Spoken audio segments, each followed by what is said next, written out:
How are you guys? How are you out there? San Antonio Book Festival and beyond, I guess, these days. I'm John Picacio. I'm going to be your host today. I'm an illustrator, not a writer, actually, believe it or not. I'm the guy who does the cover art for books, and so I've been doing it now. I think this summer is going to be 25 years, old man time.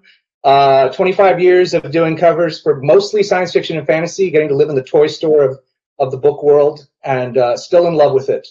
And I'm lucky enough to get to be your host for this event today. These are two of my favorites. We're gonna be talking about these specific two books, Fugitive Telemetry and Echo Wife.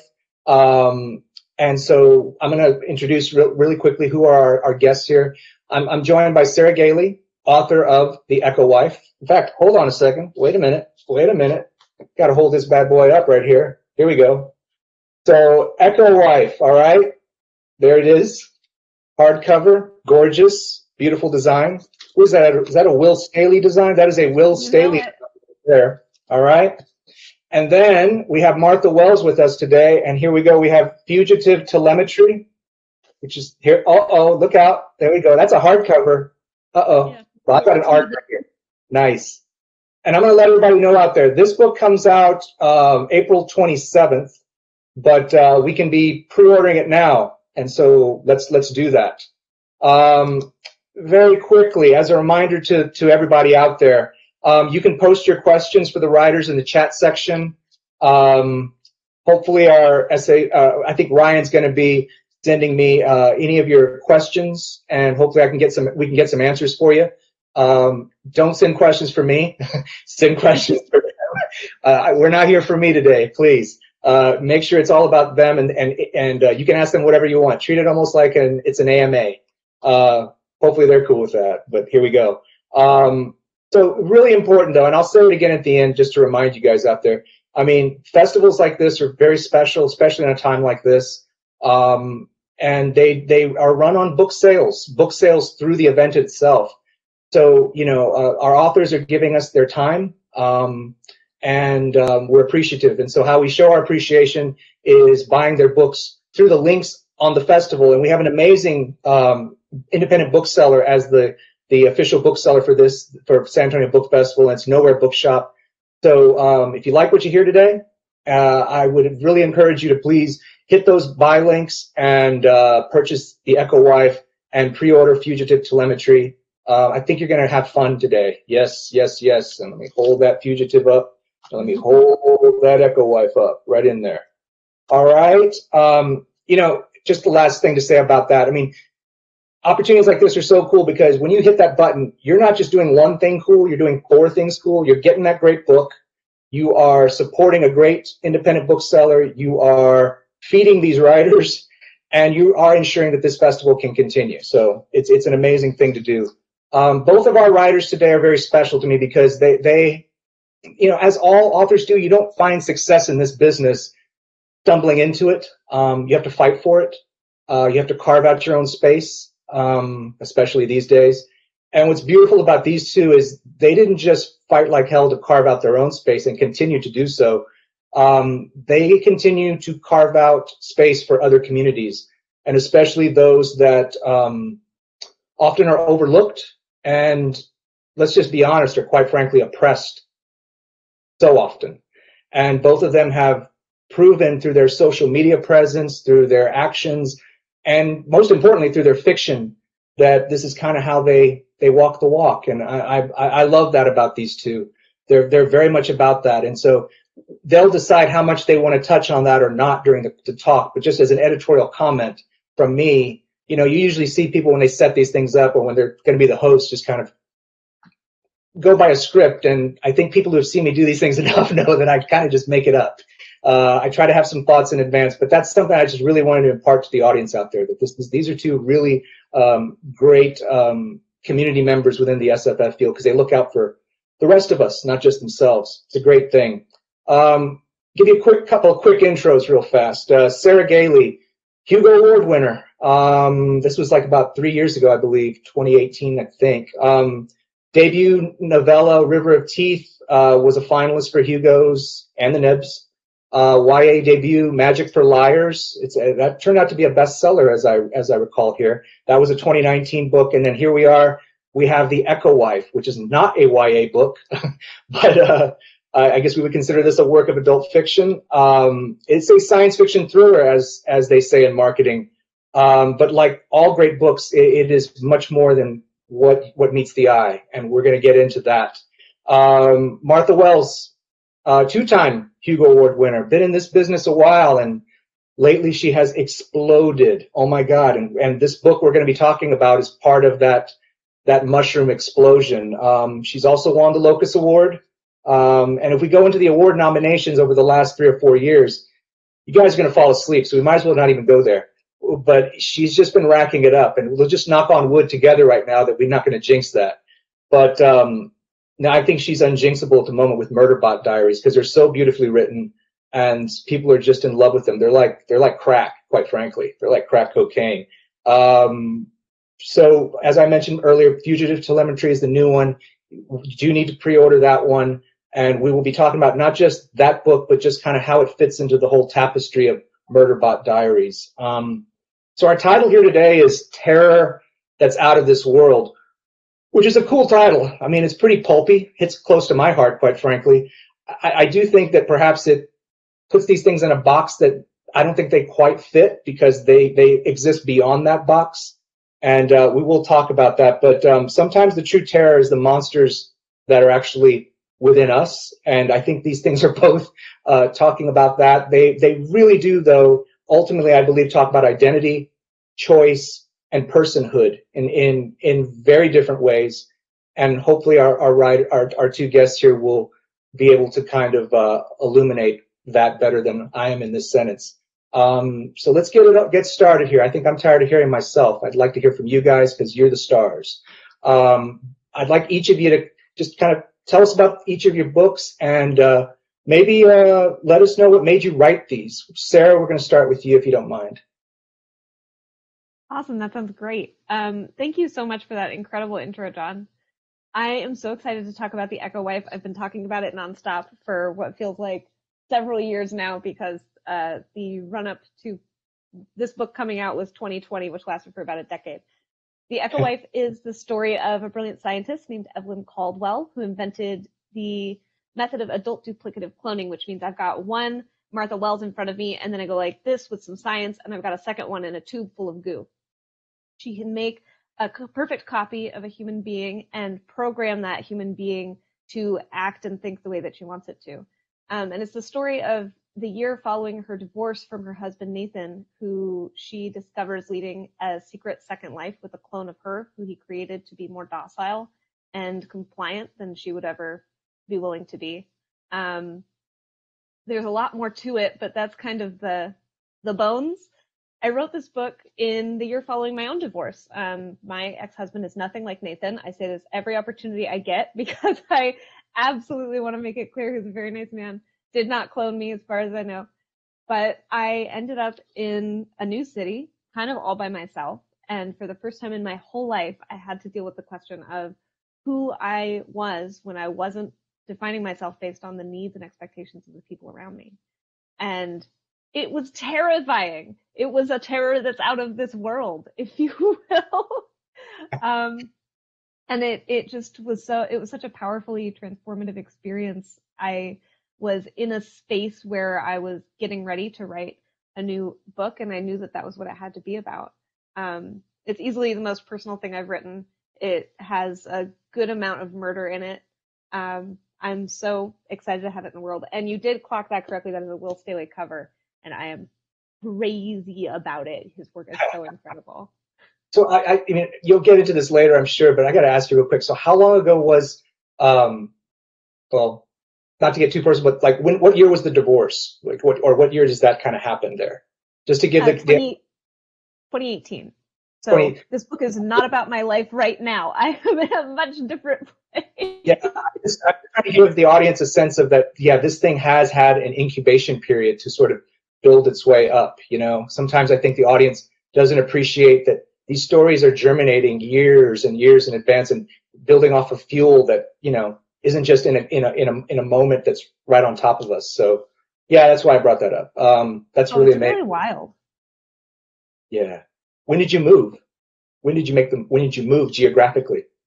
I moved to write this book in 2018, and then I moved again in 2019 down to Southern California, where I live now.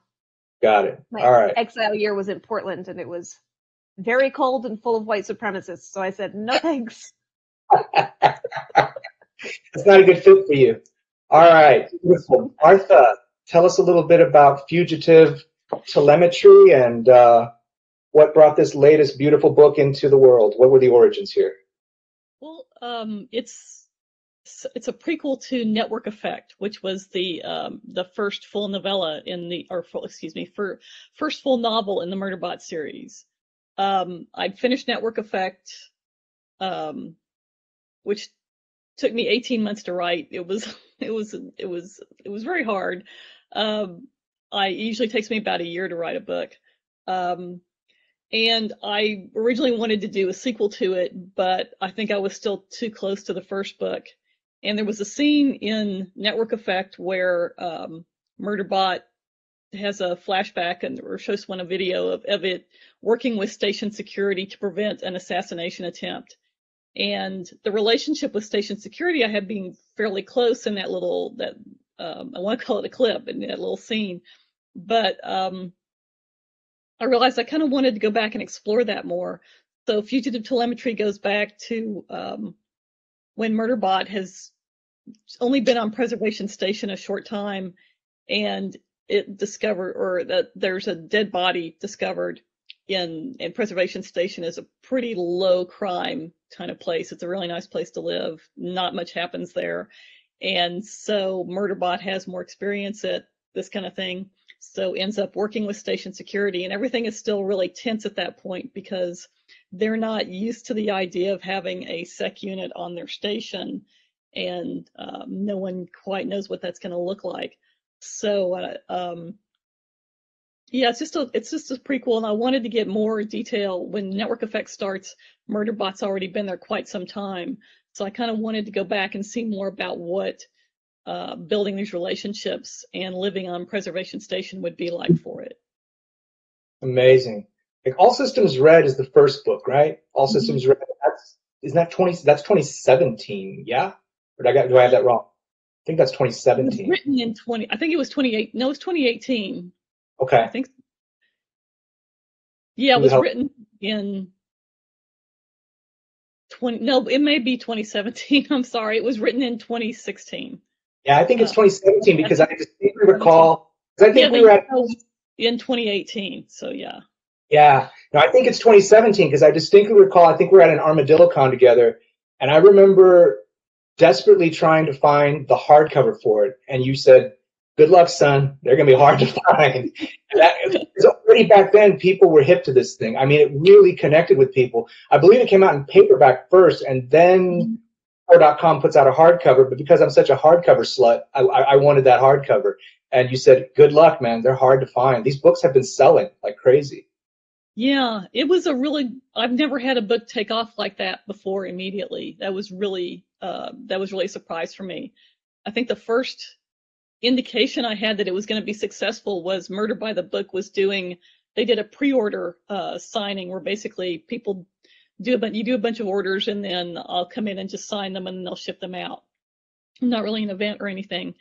And when I got to the store to do that, they said they almost didn't get any copies.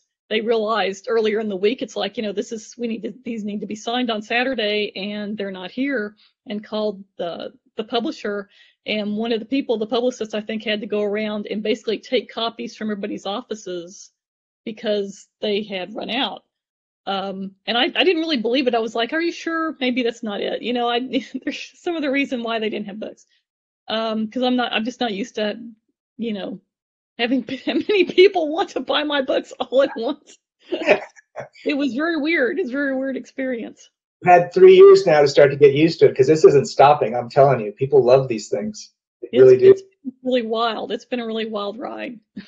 We're already getting audience questions in here, which I love. But before I get to that, Martha, I'm going to stick with you, and then Sarah, we're going to come back to you. But just to kind of keep this train rolling on your side.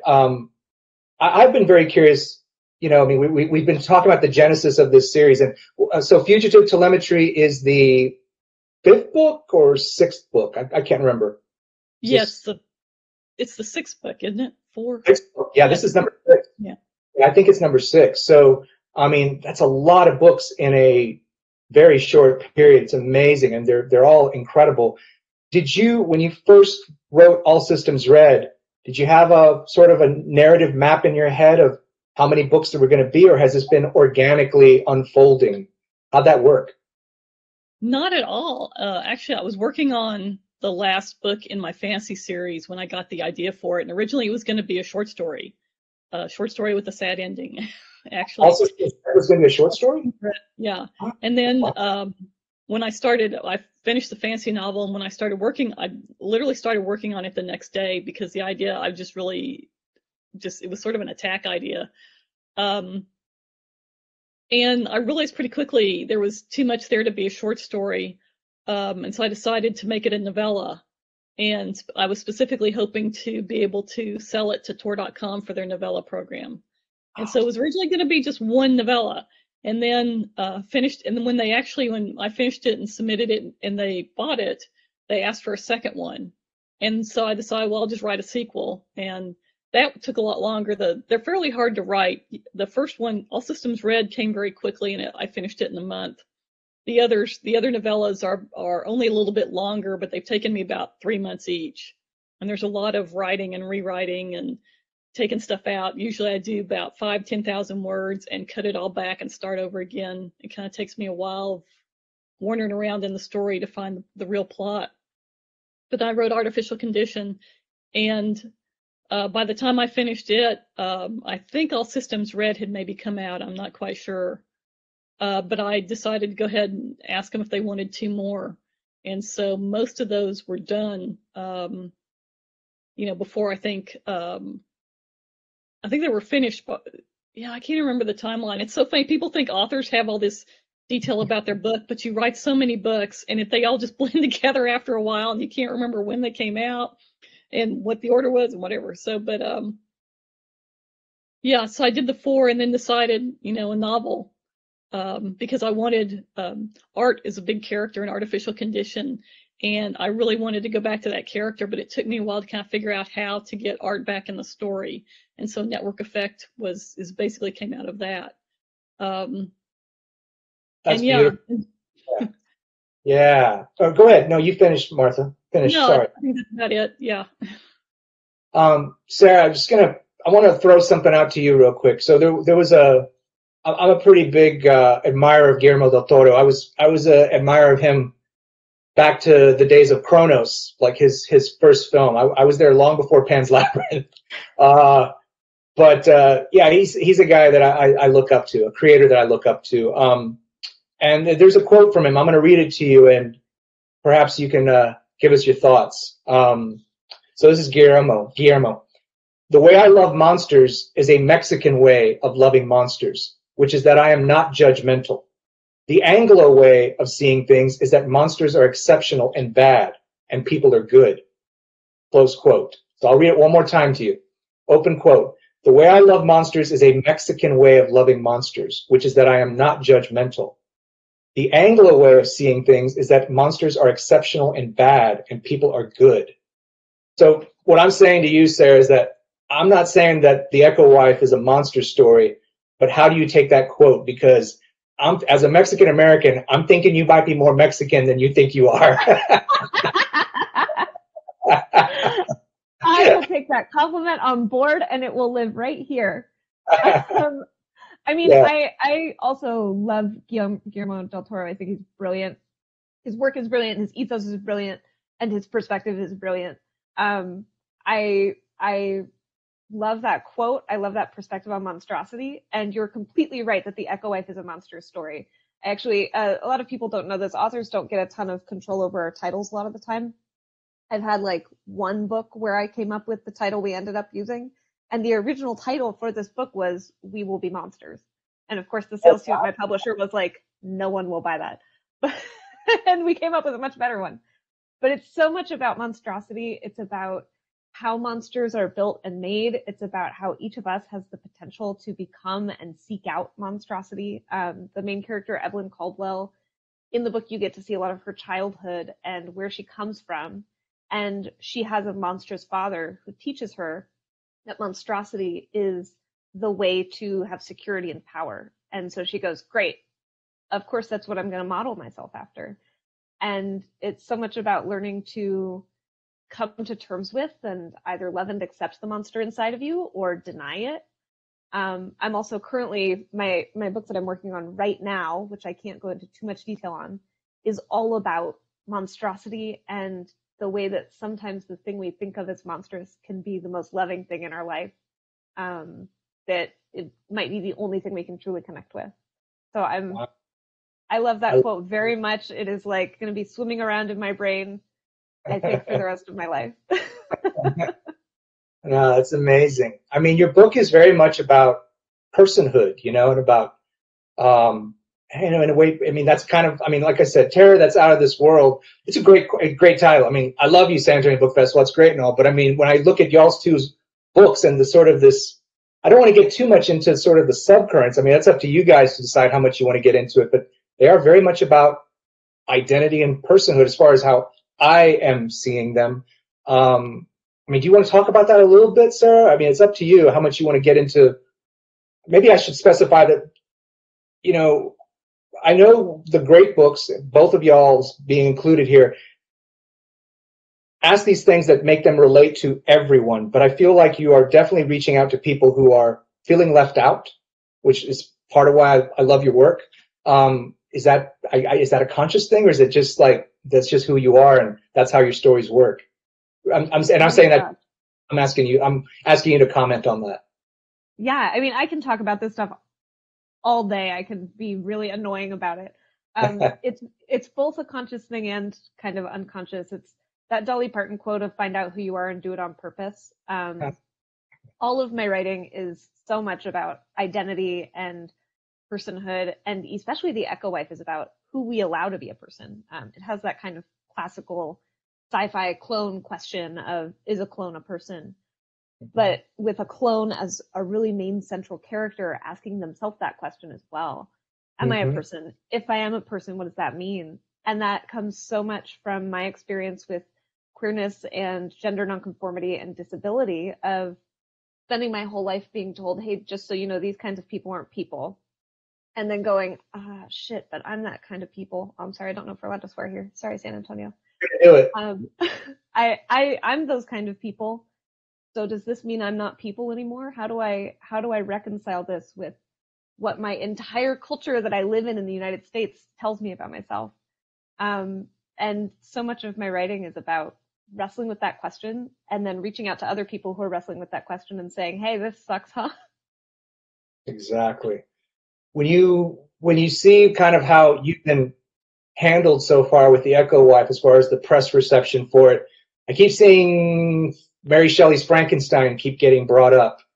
How are you feeling about being constantly connected with that? I mean, it's one of the classics of all time. So I don't think it's a bad thing, but I mean, do you feel like that's almost kind of a little too cut and dry to be connotated with that, or are you kind of rolling with it? I'm okay with it. I mean, first of all, the media reception has been incredibly generous. People have been very kind about this book, which is thrilling to me, who's always prepared for people to be mean, and I'm like, I don't know what to do with it. But the comparison to Frankenstein, I mean, first of all, like, I love where Mary Shelley came from in writing that book. I love a good book that's written as a middle finger to the people around us. And I appreciate people really seeing the questions about monstrosity and humanity and creation and hubris in this book. Fortunately, no, I'm wrong. One person said this is a retelling of Frankenstein, which I thought was wild. Yeah. But also, it's out of my hands. The book is theirs to interpret as they see fit. Yep. No matter how weird that interpretation might get. Yeah, I wasn't seeing that either, but I mean, you're exactly right. When we do a piece of art, whether it be words or pictures or words and pictures, it's out of our hands once it goes out there. So I think it's very telling how people keep connecting it to that. It's hitting a button. You know, it's one of those things of where, as creators, we have to look at the response that the audience has, and sometimes they respond in ways that, wow, I didn't see that one coming. But you realize if you just take it objectively that you're hitting a button, and they're telling you over and over, you're hitting this button, and you weren't thinking that when you were writing it or creating it. So for both of you, I mean, I think the books are being tagged by the respective marketing teams as thrillers. And for me, that's always been a word that I'm like, what are we supposed to do with that? I mean, you know, I would think that any piece of fiction that we want to invest in and spend time should have delight and thrill in it, because, I mean, nobody wants to write a duller. So, I mean, thriller always just seems like such a vague term to me, and yet both of you, you know, are being tagged with it, and it's working for you. I will say that to the audience. It is deserved, and it is working for you. But I mean, when you're, that's a marketing term, but when you're writing these things, and I'll start with you, Sarah, the question is, are you thinking I'm writing a thriller when you start something like this, or does the story kind of tell you as it's coming along that you're writing, quote unquote, a thriller? And if you want to define what thriller means to you in that process, go for it. But Sarah, you'll go first, then Martha, you'll take it from there. So I actually only just like 2 days ago figured out what a thriller is, even though apparently that's what I mostly write. The thing that I'm working on writing right now is like a romantic horror. And I was talking to my editor about it, and we were like, what is the difference between the catharsis that horror and romance shares and the unsettling ending of thrillers? And I realized that the thing that makes my books thrillers is really that you get a hint of catharsis with a comma after it that says, this isn't over yet. The scary thing seems like it's over, but nothing is really solved, which is part of what makes a lot of reviewers say that my books have unsatisfying endings. Sorry, guys. But I think that that's what it is. And the reason for that for me is I'm almost never trying to write a thriller. I'm always trying to, like, I'm writing a fantasy book, and then it turns out to be a thriller. It's because I'm not interested in endings, because they don't exist. Nothing's ever over. I think that the idea of endings is like a capitalist fascist lie that we tell ourselves to make ourselves think that we'll be ultimately satisfied if we just do things exactly the right way. And it doesn't exist. There's no such thing as an ending. Everything continues. And so that's how I write my books. And then people say, wow, this is thrilling. I feel so unsettled by it. And I'm like, oh, how like life. Martha, I'm so excited to hear your take on this. I didn't realize thrillers had to have endings like that. I didn't realize that was part of the definition of thrillers. I always thought thriller was just things happen very fast. So, well, that just might be my definition. I'm open to being totally wrong about that. Clearly, I don't know how to write a thriller on purpose. Yeah, I never paid attention. Besides, the big label of fantasy or science fiction, is there magic or not? That's the thing I really look at when I'm writing a book. I guess Murderbot gets defined as a thriller because it does have sort of each book has mystery elements, and they are fast-paced, and maybe that first person perspective kind of calls up kind of almost a noirish kind of feel. And noir is usually what I know not all thrillers are noir, but that's usually what I associate them with. Yeah, I don't know. I've always just really liked adventure fiction, and that's kind of what I think of myself as writing is action adventure. Things that are really gripping,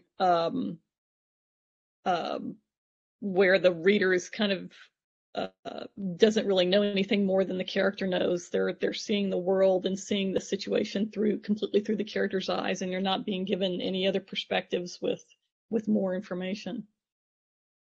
So yeah, I guess that's all I've got. No worries.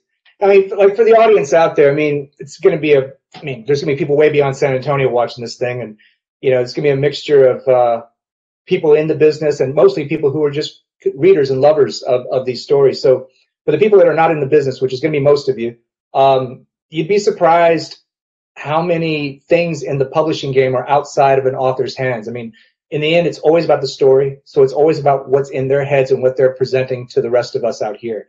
Everything else comes off of that tree trunk, so to speak, at least in my head. But publishing's a team game. So when you have these kinds of categorizations, I think when you listen to the comments that our two stars here have shared with us, it's not necessarily that they're coming in saying, I want this to be, I'm writing for this. They're telling the story, and then the world kind of categorizes it. But before that, I think the publishing game kind of categorizes things. And I guess the way I sort of see it is maybe thriller is almost like a catch-all in a way, or maybe it's become a catch-all for things that can't quite be defined. So the more I look at what is now considered a thriller, it almost seems like it's a compliment more than maybe it used to be, where I just thought that word was so vague. But anyway, when Sarah was earlier talking about her cover art and how proud she was of it, I do want to come back to that real quick. In that's another thing that maybe the audience out there might not know, is that authors often do have what we call cover consultation rights in their contracts. And if you're really massive, and there ain't a whole lot of these, I can tell you that right now, they have cover approval, which means that if they don't like the cover, it ain't happening. And so I'm going to ask you two just real quick, and then I'll take it back. Do you guys have cover consultation in your agreements, or cover approval, or? I don't think I do, but with Tor.com, their covers are so gorgeous. It generally isn't a problem. I think I did with the last two Rexura books.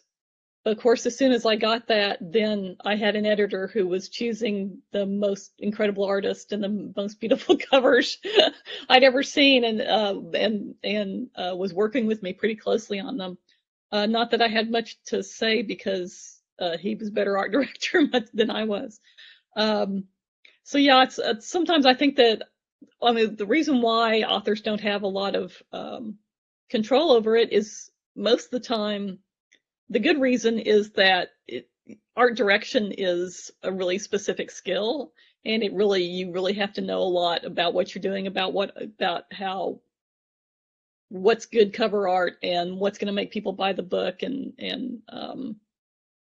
the bad reason, of course, is because sometimes you just get a crappy cover and they don't want to argue about it with you. But no, I don't think I do. If I have, I've never had to say anything about it. Jamie Jones is the artist for the Murderbot covers, and then for the special edition that Subterranean did, Tommy Arnold was the artist, and all the art was just incredible. Yeah, those are two great artists. I think Rexura, because I'm such a cover dork, I think that's Matthew Stewart, as I recall. Those are pretty strong. Matthew Stewart did two of the covers. The latest two was Yukari Maisuke, who was new. The Edge of Worlds was her first actual book cover. Right. That's right. Those are fabulous. Yeah, you've had good luck. Sarah, so because you definitely called out Will on that. So did you have, what was your level of interaction in that cover process, or did they just come to you and say, do you like it? How did that go for you? So for the Echo Wife, and for Magic for Liars, which was my adult debut with Tor, we did both of those with Will, as well as my most recent novella, Upright Women Wanted. That was Will too.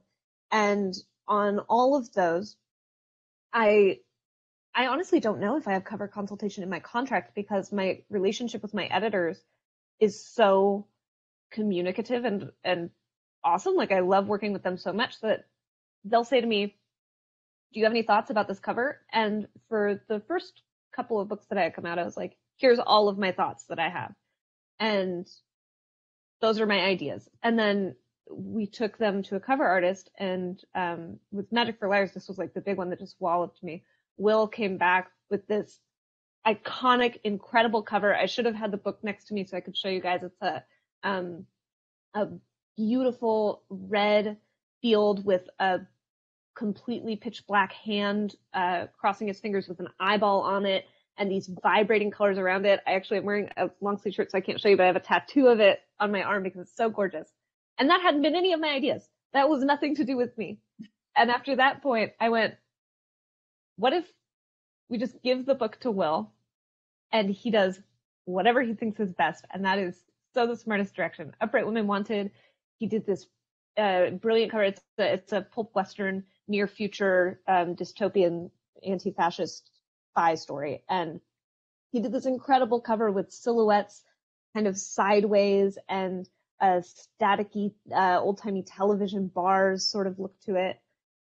Blew me away. And then this thing, Will came up with this. I mean, this cover from him is bananas good. It's a cloning story about marriage, and you've got two rings that look like the mitosis stage of cell cloning and the mirroring on the echo wife, and my name upside down, and the word wife is upside down, but you can still read it. I'm like, this guy's brain is incredible. I love working with him so much. And on other projects, like my YA debut, When We Were Magic, that came out last year. I don't know. Time is an illusion these days. And the same with River of Teeth. I got to have a little bit of consultation on the cover about representation, because those books have very diverse cast, and there's a lot of drift in a lot of cover art and publishing to make everybody look samey, you know, kind of thin and white and same featured. And so I was so fortunate to have editors who right up front I could say, I trust the art director's judgment, I trust your judgment, but I'm going to be a real, I still don't know if I'm allowed to swear on this, I'm going to be a real jerk if I have to about making sure that these characters are represented in the way that they are supposed to be. Both books prominently feature fat characters who, you know, in original mock-ups of art were looking slender, and I had editors who respected the work enough that I could say, this character needs to actually be fat. I'm not going to have a fat person read this book and say, oh, I'm not actually part of this. Characters with dark skin have a tendency to show up with lighter skin on initial cover art, and I had editors who respected the work enough that I could say, this isn't it. This person needs to actually be dark skinned. We need to have body diversity. We need to have diversity of skin tone and proportions. And I have no idea if it's in my contract that I'm allowed to do that. I'm sure that those editors could have said, I don't care, I'm not doing this, but instead they listened and respected the work and respected the audience. And I'm so thankful for it, because I ended up getting awesome covers out of it. Well, that's why I like you, because you're not waiting for permission, just like me. I think that's the beautiful thing. You know, you're not looking for somebody to say that it's okay. You know, you're just saying this is the way it's got to be, and then you're willing to fight for it. So, you know, Absolutely. It doesn't out even when you have that strength and those core values. But thank God, so far it's working out for you, which is great. So quickly, we're at about 22 minutes from the end, and there's a big chunky question, and I'll let you guys run at length on this one. As an illustrator, I get this question thrown at me a lot, and I think there's probably a lot of budding writers out there that are probably listening to this conversation, and I would like to speak to them, or like have you guys speak to them, because they don't need to hear me, believe me. So as an illustrator, you know, people always ask me about process. They say, you know, how do you draw something? How do you go from that thumbnail sketch to the, you know, rough sketch to the comp to the final and blah, blah, blah. And you have to talk about that all the time. And, you know, I love to, especially if there's people who can learn from it and gain from it.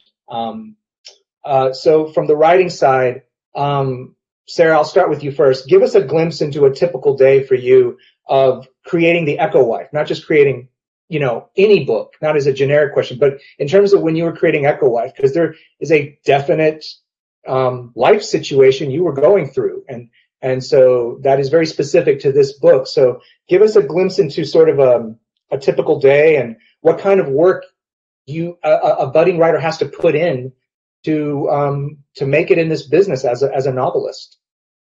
I will say, I'll preface this saying that the way that I wrote the Echo Wife, I would not recommend to anybody. It is very unsustainable. It is not how I try and write everything, although I did do it again this last year with another novel. Don't do it. It'll age you rapidly. So when I was writing the Echo Wife, I had just moved to Portland to kind of have like a little divorce year where I was living in a gentrification palace that was like a space pod inside, like all smooth surfaces. I owned almost none of my possessions anymore because they were all with my ex-husband or in a storage unit that I didn't have access to. And so and I didn't know hardly anybody. So I would wake up in the morning, work up the motivation to get out of bed, was very depressed, eat something. While eating it, sit down at my computer. This would be no later than like 10 a.m. Start writing, and I would stop writing around 10 or 11 p.m. Whole way through. I wrote the entire book in about the first draft in about 6 weeks.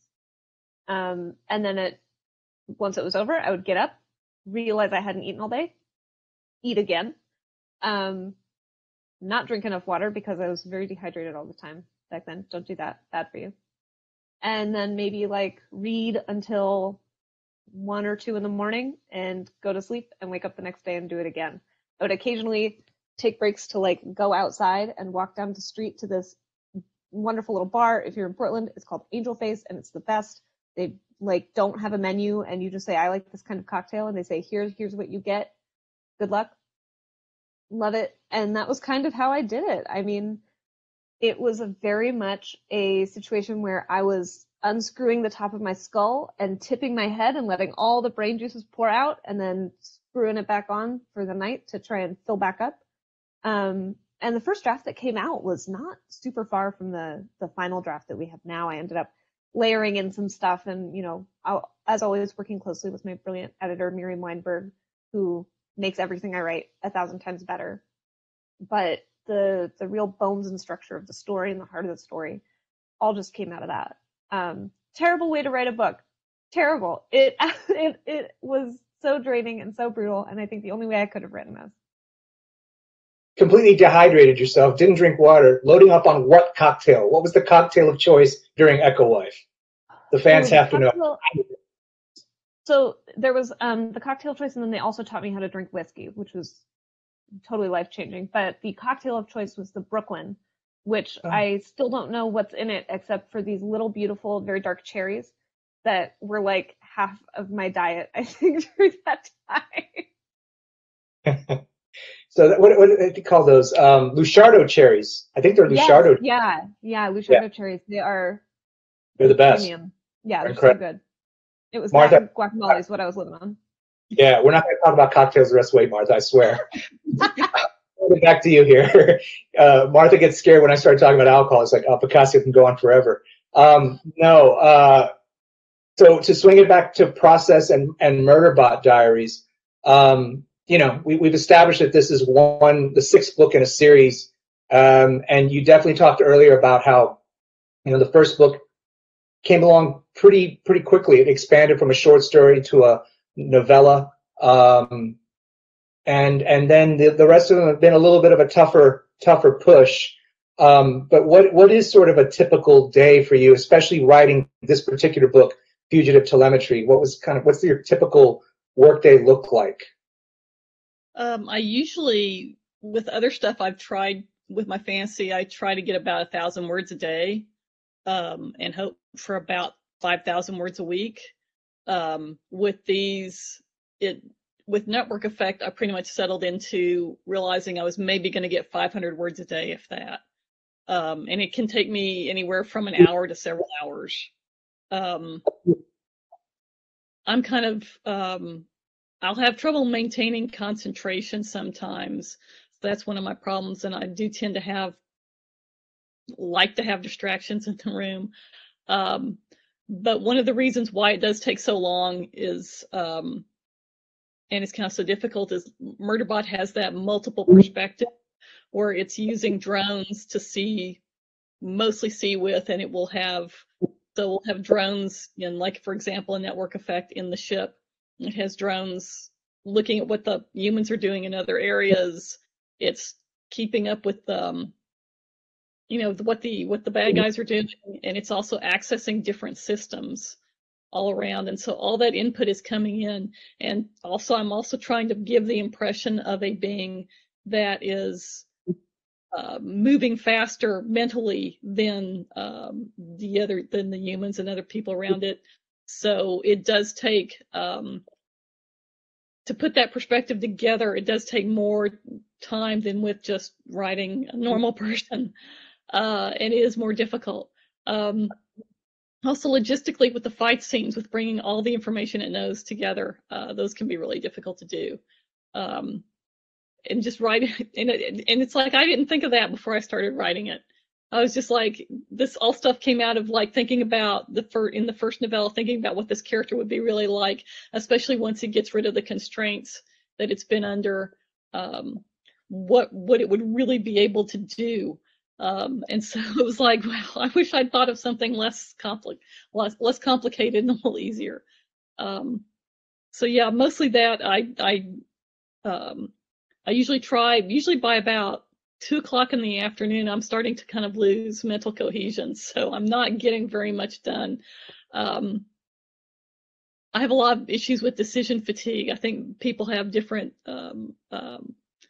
everybody's different, but some people have more problems with it. Some people have less. So I'm better at coming up with stuff like right after I eat, in the morning when I'm rested, before I have a chance to get distracted and get stressed out and that kind of thing. So yeah, usually by 2 o'clock, I'm kind of not being able to get any new material. Revision is a lot easier for me. So I'm actually revising a book or doing a copy edit or something like that. I'll usually go about 8 hours a day, just breaking for lunch and things like that. So yeah, I've actually done what Sarah did one time of just basically writing, maybe 12 hours or something at a stretch. And I did that for, and I actually did not like what I had when I finished that. I didn't like the process. I didn't like the way it made me feel. And I didn't like what I came up with. I ended up basically having to cannibalize it and come up with a different story and use different parts of it. So it's interesting how, I think that's one of the things when I see beginning writers and, in programs for new writers, the one thing I don't think they emphasize enough is how different everybody's process is. And basically, if you come up with a finished piece of work that you're happy with, then that was a good process. Whatever, however bananas it was and however hard it was and however easy it was, if it worked, then yay, that's great. And also the fact that people change a lot over time. My writing process now is very different from what it was when I first started out 27 years ago or whatever. You will change over time, and it's you just kind of have to go with it. And like one thing with the pandemic going on, I feel like I'm pretty lucky to get 500 words at all. For the first 6 months of last year, I didn't do any writing at all, and that was really starting to take a mental toll on me because I'm used to writing quite a bit. So yeah, I think that's one thing is just for writers is just be kind to yourself about your process, and whatever it is, just accept it. And just, if you're still producing work, then that's the only important thing. Sarah, real quickly, what Martha just said there about how her process just sometimes she has to just kind of treat it like water, where it's got to, I got to let it flow where it's got to flow, and change the vessel if I have to. But does that kind of feel like the same thing for you, or do you feel a little differently? Oh, it's absolutely the same for me. I've been writing for what feels like a long time to me, but is a relatively short time compared to more experienced authors. And I find that even in the time I've been writing, my process changes from book to book, which is infuriating because I will sit down to write something and I schedule very, very tightly. I do really intense outlining, and then I schedule, okay, I'm going to write this part of the outline this day, this part of the outline this day. And then I'll sit down with a new book and I have to throw the whole schedule away because the book says, no, that's not how I want to be written. Last year I wrote a young adult novel in about, I want to say 5 weeks. And it just all came out, no problem, no worries, super easy. And right now I'm working on a new project, and it's like, it just wants to eke out a little bit at a time. And I have to be patient with it.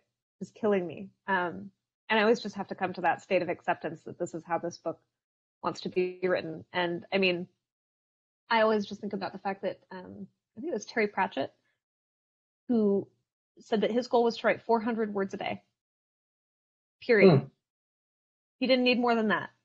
And when I talk to especially new and young authors who are like, oh my gosh, I have to write every day, I haven't written 2,000 words a day every day of my life, what am I going to do? I'm like, listen, Terry Pratchett wrote 400 words a day and he did just fine. You'll be okay too. I have to tell myself that when I don't hit the extremely egregiously hubristic goals I set for myself. That's awesome.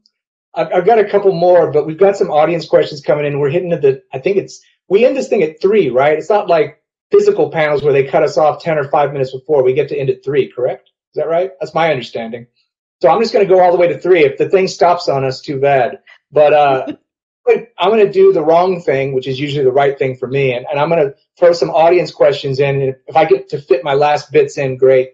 But we'll do a proper wrap-up, hopefully, before they cut us off. So we had a question earlier in the talk, and it was from Martha. And I think, Martha, you kind of covered it. So just give us a short comment on this, and there might not be much to say. Why did the Murderbot Diaries start as novellas instead of novels? I think you were responding to the Tor.com platform. If you want to give a comment on, go ahead.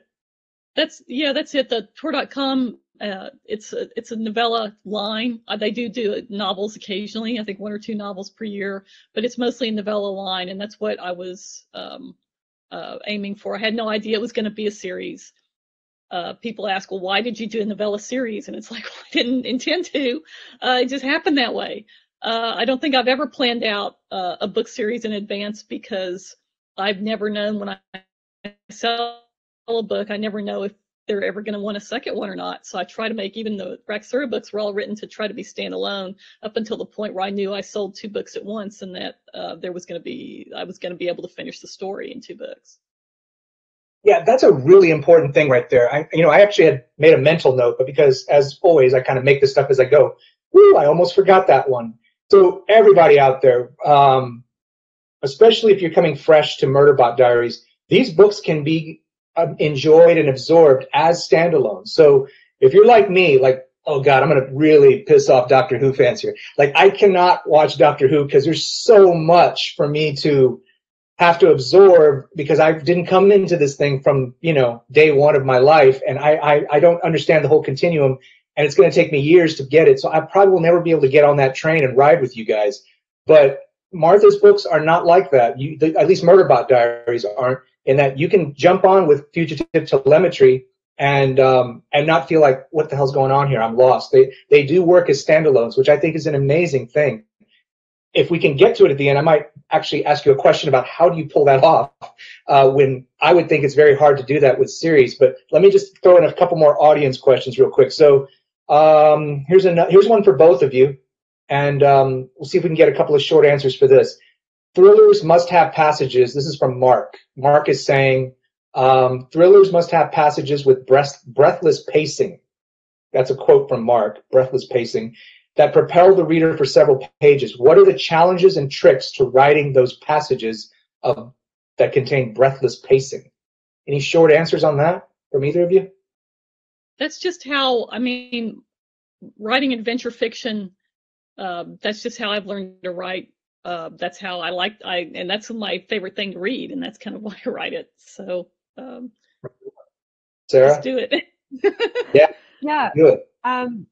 For me, it's a combination of something that Martha mentioned earlier, which is making sure that the audience and the characters have kind of the same amount of information. I like to make it so that my reader can guess what's happening like 1 second before the character figures it out. I feel like that keeps you really moving. And then I pay a lot of attention to narrative rhythm. I have this nasty tendency to put like 85 clauses in one sentence. I really like threes, and so I'll be like, it's this and this and this, and the sentence goes on, and when I hit a point where I really need things to be clipping, I take all of those sentences, I cut them in half. I'm like, more periods, fewer commas, to make it so that it feels like you're getting a period is a breath, and so you get breathless, you get like a really speedy kind of respiration in your dialogue, instead of getting all this opportunity to take big, long, stretchy breaths and thoughts. That's really good. I love that. And that previous question about novella, why did you choose novella, Martha? That was coming from Rachel. So thank you, Rachel, for that one. Ooh, Rachel has another one for Martha. Rachel's on a roll. She's asking, she's saying, okay, Rachel says that Fugitive Telemetry is a prequel to Network Effect. Will there be a sequel?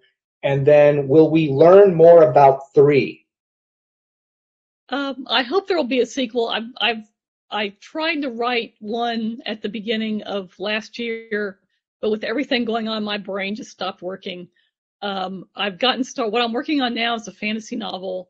When that's done, it's going to be more Murderbot next. I'm going to try to do Murderbot next, so we'll see. And I do want to do. I've got some ideas for what happens immediately after Network Effect I'd like to work on. And yeah, if this works, you know, there will definitely be 3 will be in the story. Right on. Marissa has another Martha question. I'm looking at this one. This may be one of the most important questions besides cocktails we've had in this entire talk. Martha, we didn't get your favorite cocktail, by the way. Do you have one? Do you have a favorite cocktail? That's not the question. That's just my question. Probably the one that comes to mind immediately is Slow Gin Fizz, but you can't get them anymore because they don't have Slow Gin in most places. There you go. Disappointing. All right. I'm just throwing that out just because I had to hear it. But Marissa's question is actually maybe as important, and it's this. Murderbot fans, you're going to love this. What current media TV series do you think Murderbot would most enjoy? That's important to know. Murderbot likes a lot of things. I think mostly Murderbot would be very happy with our streaming services here on Earth. I think HBO, Paramount Plus, Acorn, BritBox, all of those, I think Murderbot would be really happy with. And just all the different stuff. Murderbot's taste is pretty eclectic. So, you know, documentaries, Chinese drama, things like silly things like Legends of Tomorrow, silly things that are wonderful like Legends of Tomorrow and The Flash and things like that. Mysteries like How to Get Away with Murder and other mystery shows that would be really popular. So yeah, Murderbot that would watch a lot of things basically. Cool. All right, they're gonna turn us off soon, I suspect. Or I guess I'm supposed to turn it off. Who the hell knows how this is supposed to work? But I'll figure it out here in the next 3 minutes. So very quickly from both of you, just kind of segueing off of Marissa, authors or books that you're currently inspired by or that you would recommend that aren't your own. We're not here to sell like all these other people. We're here to sell you. But just real quickly, who's turning you on? Martha, you go first. Sarah, you close us out. Right. What I'm reading right now is A Desolation Called Peace by Arkady Martine. I love that one. It's the sequel to A Memory Called Empire. I just finished this. I wasn't reading a lot during the pandemic. I had periods where I wasn't reading, but I read Remote Control by Nnedi Okorafor. Actually, when our power went out and we didn't have any heat and it was almost 0 outside for like 3 days, so I was still able to read that on my phone, and it kept my attention. So yeah. I love all her books. Fireheart Tiger by Elliot de Beaudard. The trilogy, R.F. Kuang put out the last book in her trilogy, The Poppy War. I think it's The Burning God. Love that. I think that's it. Oh, and C.L. Polk has that series. It's a trilogy, and it ended up with Soulstar, I think was the 3rd book. Those were fabulous, and that was one where each book I thought, well, I like this one now the best, and then Soulstar came out. It's like, okay, now that's my favorite. That's awesome. All right, Sarah, give us 30 seconds for you. Give us a couple that you are really turning you on right now, authors or books. All right, well, always and eternally, Marco Shiro, one of the best authors writing today.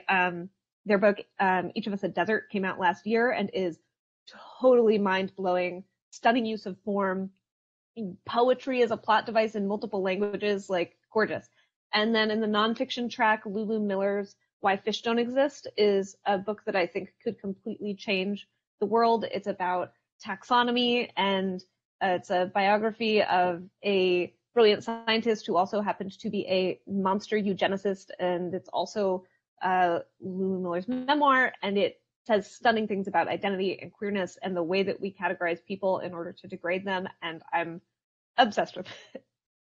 So, awesome. Lulu Miller, Marco Shiro. Everybody get out there and please pick these up today. You're going to hit the buy link, the Nowhere Bookshop buy links here on the festival website. Amazing books. I believe at the end of the year, these are going to be on many, many best of the year lists. Both of these books will be. I predict it right now. I'm calling my shot, and I think I'm going to be right. You guys can come back and tell me, yep, you called it. But it was easy to call because they're great, for God's sake. So we're at 3 o'clock. We're signing off. Love to all. Thanks for being here. Take care out there. Thank you, everyone. Thank you, John. Thank you. It's nice talking to y'all. You too.